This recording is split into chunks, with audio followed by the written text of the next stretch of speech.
எங்களோடு இருக்கக்கூடிய இளைஞர்கள், ஏராளமான இளைஞர்கள் தங்களுடைய சொந்த வாழ்வின் சுகங்களை தூக்கி எறிந்து விட்டு வந்தவர்கள். அவர்கள் நெஞ்சத்தில் நாற்காலி கனவுகள் இல்லை.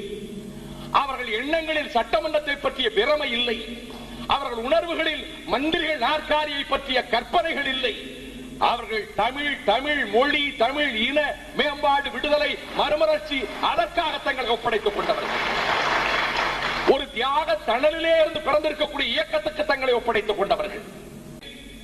ஏற்றுக்கொண்ட கருத்துக்களை சமரசம் செய்வதும் எனக்கு வழக்கமில்லை. ஏற்றுக்கொண்ட கருத்துக்களை விட்டுக் கொடுத்து பிழைக்க வேண்டும் என்கிற அவசியமும் எனக்கு இல்லை. நான் கோட்டை நாற்காலி கனவுகளில் வாழ்ந்து கொண்டிருப்பவனும் அல்ல. ஆனால் ஒரு மாபெரும் இளைஞர் கூட்டம் என்னோடு தோளோடு தோள் சேர்ந்து நிற்கின்றது. என்னோடு லட்சக்கணக்கான இளைஞர்கள் என்னை தலைவனாக அல்ல, தங்கள் சகோதரனாக, தங்கள் சகாவாக, தங்கள் தோழனாக என்னோடு அணிவகுத்து வந்து கொண்டிருக்கின்றார்கள். அந்த படையினுடைய எதிர்காலத்தை மட்டுமல்ல, அந்த படையை இன்னும் நான் வலியுடையதாக்க வேண்டும். அந்த படையினுடைய ஆயுதசாலையினுடைய வலிமையை நான் பெருக்க வேண்டும். அறிவாயுதத்தின் மூலம் பெருக்க வேண்டும். பகுத்தறிவு தன்மான உணர்வின் மூலம் பெருக்க வேண்டும். போதைப் பொருளுக்கும் கலாச்சார சீரழிவுக்கும் அடிமைப்பட்டு கிடந்து கொண்டிருக்கக்கூடிய தமிழ் இளைஞர் கூட்டத்தின் பெரும்பகுதியை விடுவிக்க வேண்டும்.